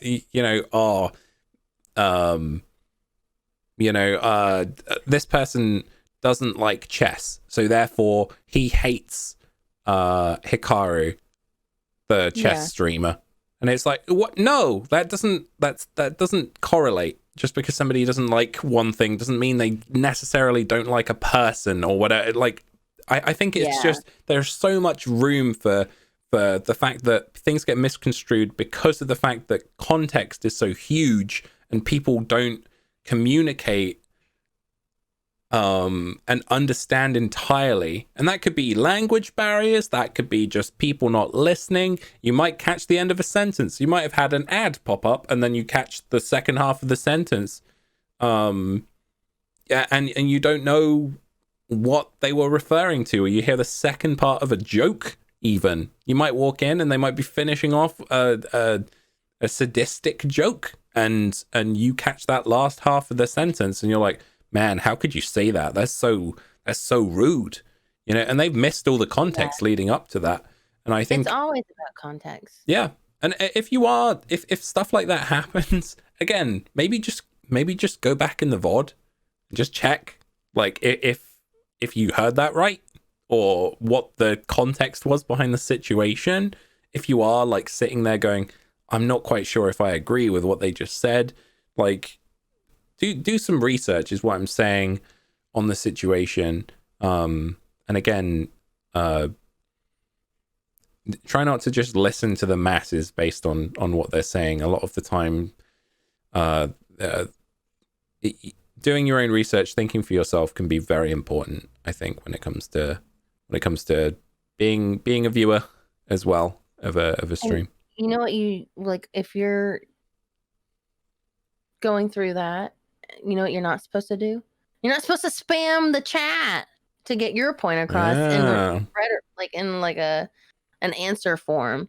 Did you like my segue? That was a great segue. Thank you so much. That was great. Thank yes, you. Thank you. Spam. Thank you. Like that. Hi. How are you? How are you?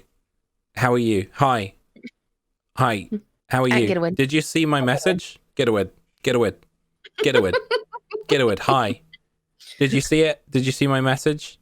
Did you see it? How about now? Did you see it now? Hey. Hi. Hey. And I've been on an ad break. What did I miss? And I've come back, and then like all that's happened. They've been timed out at that point, and then once they get back in, they're like, I hate you. And then you sit down and you're like, excuse me, like, what happened? What was that? Yeah, I hate your dog as well. Yeah, exactly. It's like, oh no. Yeah. So again, like with spam, like there usually is a reason why I won't respond to the first message. I'm pretty good at responding to most of my messages. Now, like certain games, we're not gonna be able to see every single message. Yeah. But I that is one thing. I don't mind being a little gloaty, but I think I'm pretty good at interacting with my chat. And usually when I ignore a message, it's because I don't want to answer it. And then they get spammed. And then they just spam everything. It comes back to respect. And we've been doing this long enough. I'm not saying that every person out there has, but as streamers, and you'll miss the odd message. It just happens, right? Sometimes the chat's moving, you're playing a game, you might miss a message. A lot of the time, that's not going to be personal. A lot of the time as well, like I'll go back up in my chat to see if I've missed any messages. I do try and do that to make sure that I'm not leaving anybody out. But sometimes there are a few different parts to this that I'd love to talk about. One, someone might have written something that you just don't want to answer. That does not mean you haven't read it. Okay, so putting in the chat, you didn't read my message, or donating saying you didn't read my message is not the way to approach that, because maybe they have read your message and they just didn't want to respond to that.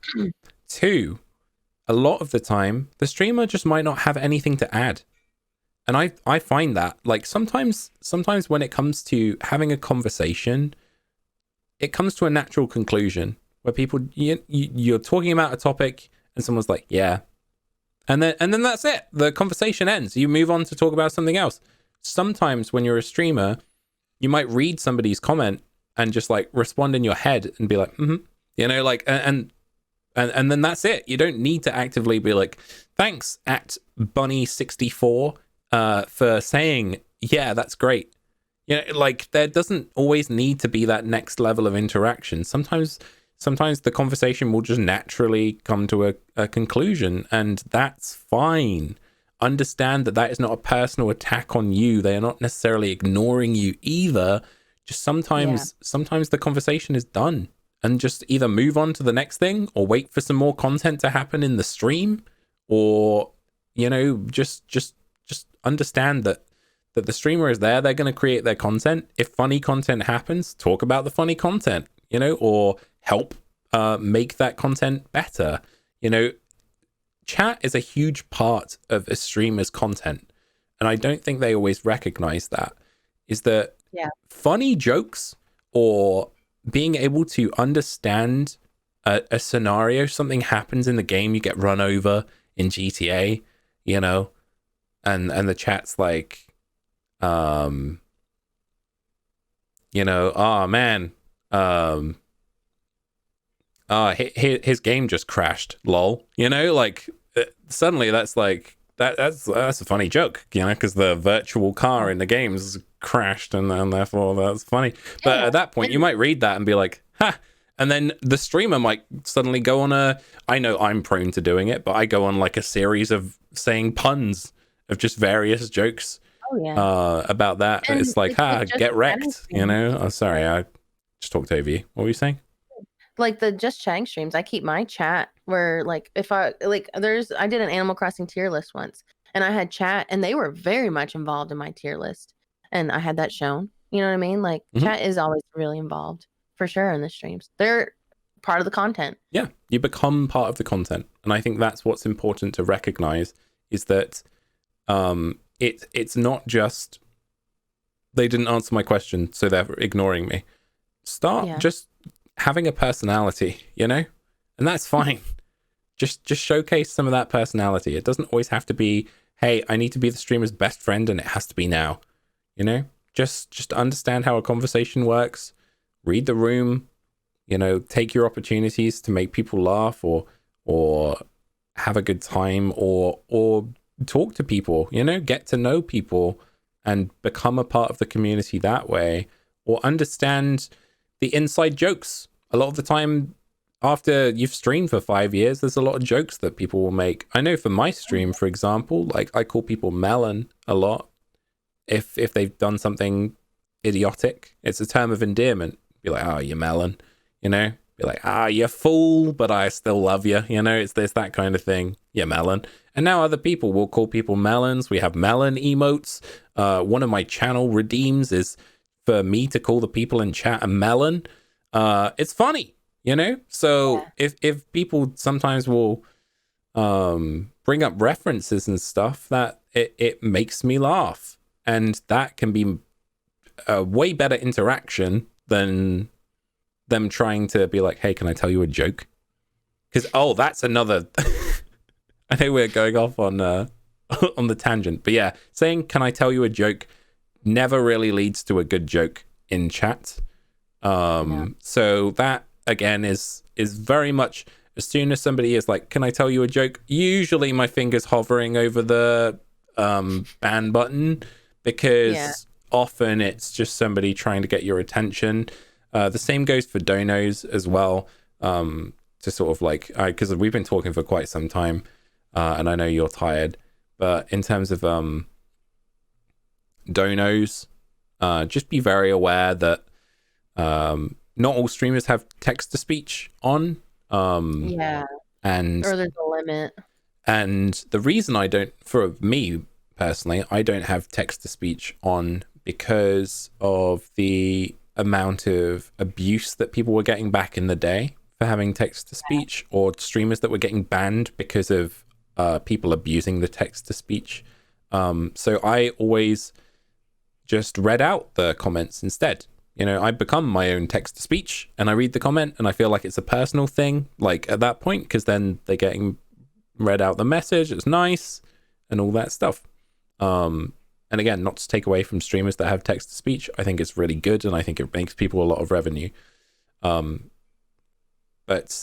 just be aware of the fact that, again, it's not always the best way to get a streamer's attention, if that's what you're doing it for, to just continually donate to get a streamer's attention. That does not, it ironically can be more of a red flag to a streamer if somebody is just doing that for simple messages, being like, hey, that was funny, lol, 100 bits. Hey, what did I miss? Like, what did I miss? 100 bits.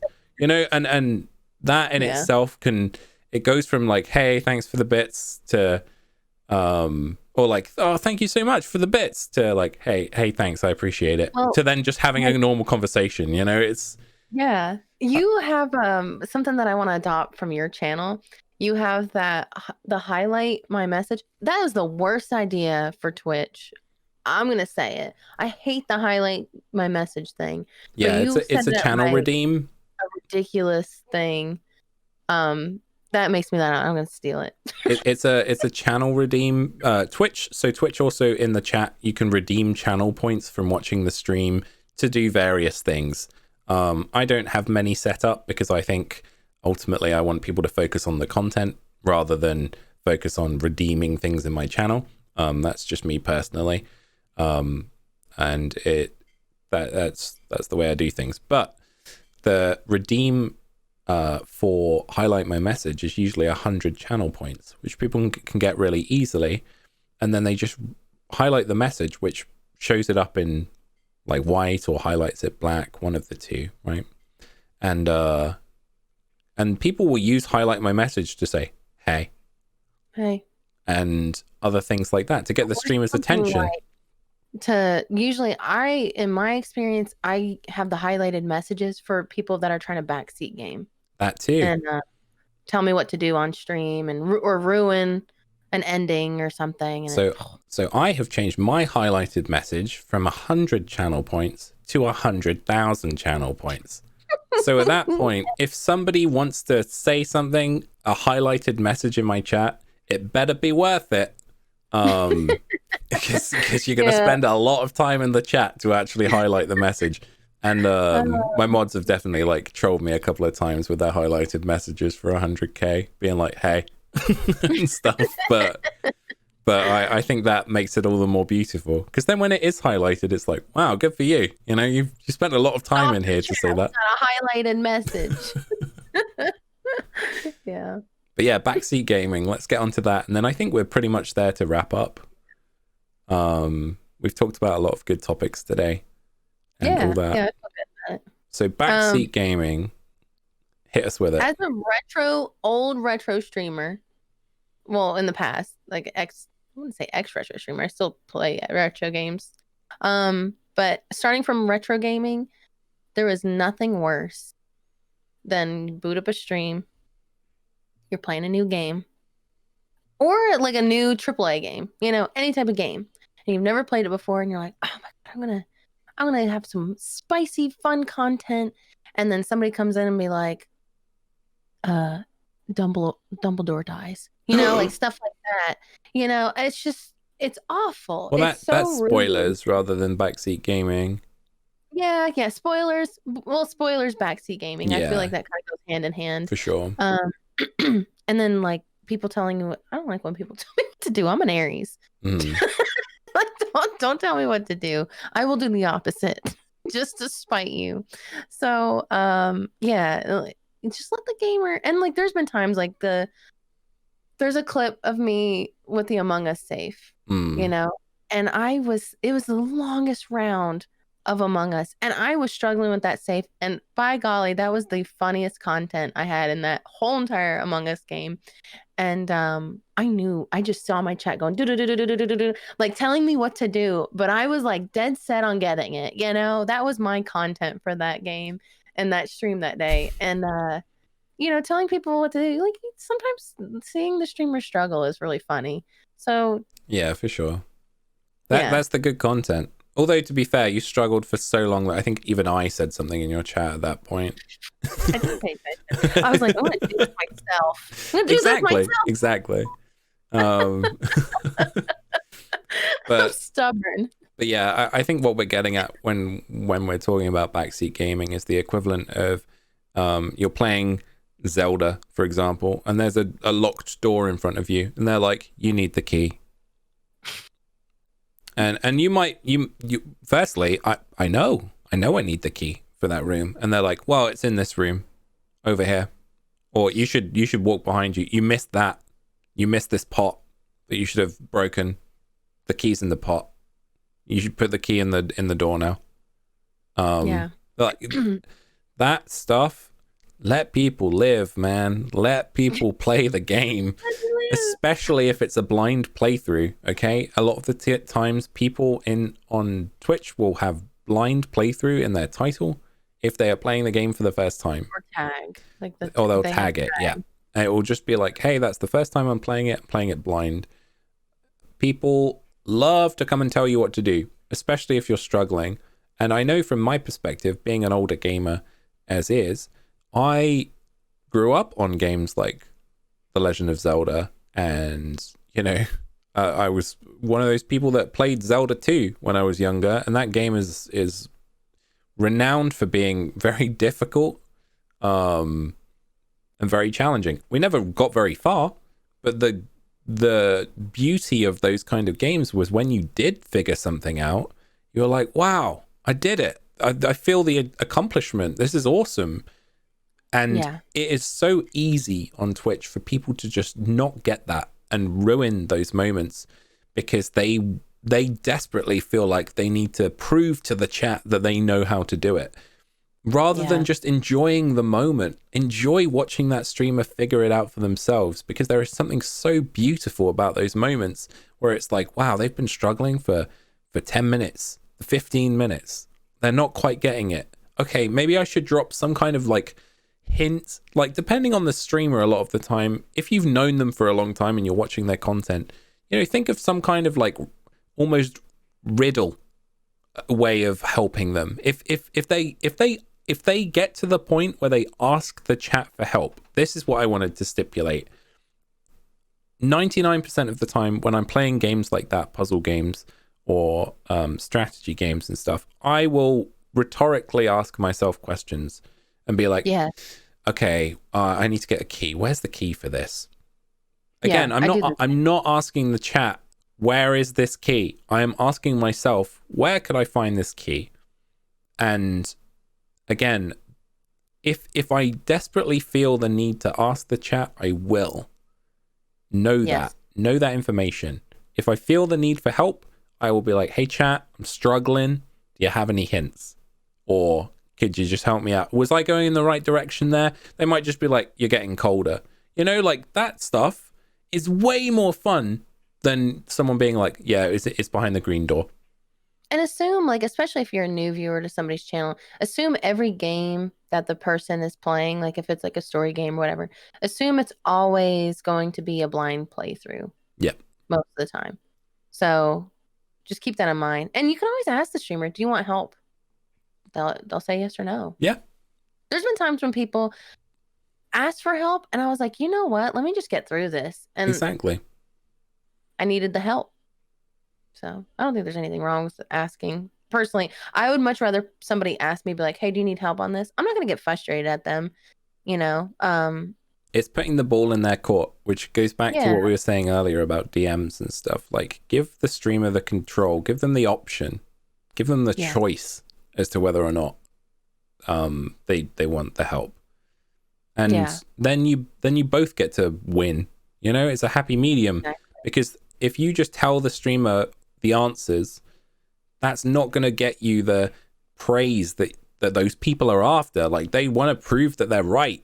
And it's like, that's not why we're playing it. It's not why we're playing the game. You're getting a snapshot of watching somebody else enjoy the game for the first time. That is the thing that is glorious about it. That's the thing that you should be happy and accepting of, not the fact that you need to tell them the answers.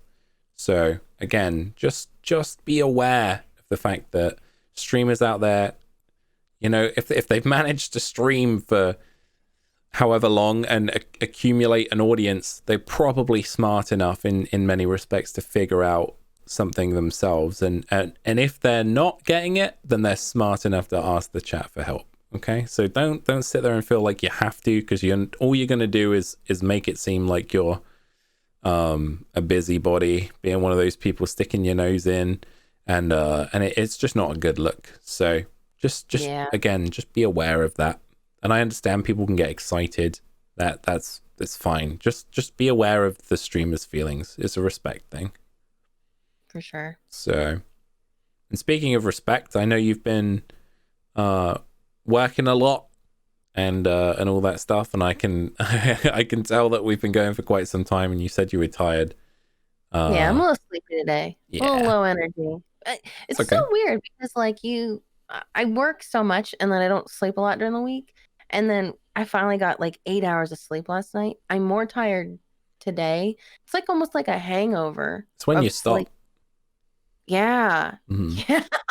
I am tired today. I'm very low energy. That's why a lot of people get sick when they stop working. I have some allergy stuff going on right now. I've been a little sniffling and stuff.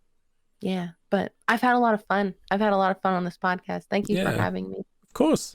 It's been really good. I think we've touched on a lot of different topics there. And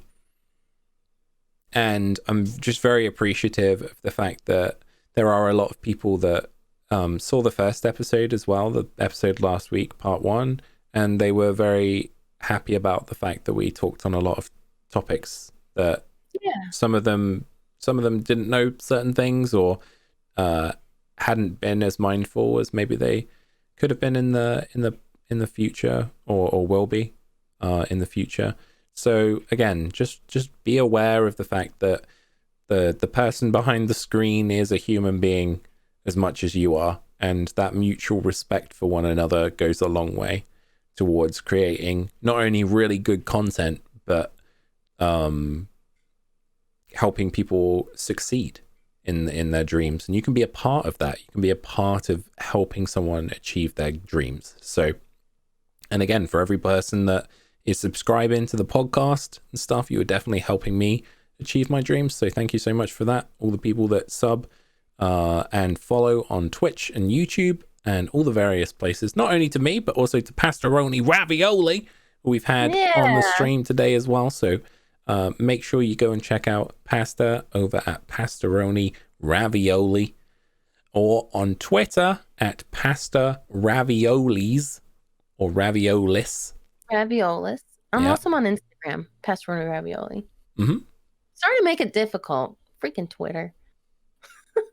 Yeah. So so there we go. That's all the various things for today. My brain is definitely tired too. I just got very distracted by your neon light in the background of the coffee mug. Sorry. Not the Twitch neon light. Last time I did not have that. I didn't have these are some birthday gifts from my community. I don't even know who did them, but I was so excited. So I should have thought about consistency, but no, it's all good. I mean, our hair got shorter and everything, so yeah, our hair got shorter. Finally, I didn't have to mess with my bangs to take them out of my eye every 5 seconds. But yes, that was a relief. Thank you very much for coming on the podcast. Thank you. And I'm going to try and continue the regular releases as well for those of you out there, because it's been challenging to try and not find guests. It's more me being organized and scheduling everything. So I'm very appreciative of everybody in the chat, in the comments, and on Twitter and all those places that are enjoying the content when it comes out. And like I said, I had a goal in mind, which was in the first year, I really wanted to have about 30 guests. That's what I set my sights on, because I didn't know whether or not I was going to do this every week or every couple of weeks and all that stuff. So currently being on episode 12, like, I'm very, very happy with the progress that we've been making through the year so far. So, yeah, we're just going to keep keep chugging along, and hopefully we can continue to talk to influential people and hopefully influence you guys for the better in a positive life, and that we can all be happy and content in the future. So thank you very much for listening and or watching. Make sure you download the podcasts, give it a like, give it a thumbs up, check out the Patreon, and I'll catch you guys in the next episode. And yeah, anything else to add, Steph?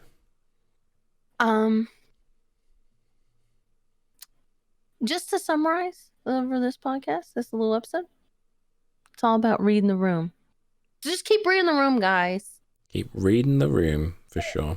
All right. All right. Thank you very much for listening. We'll catch you next week. Goodbye.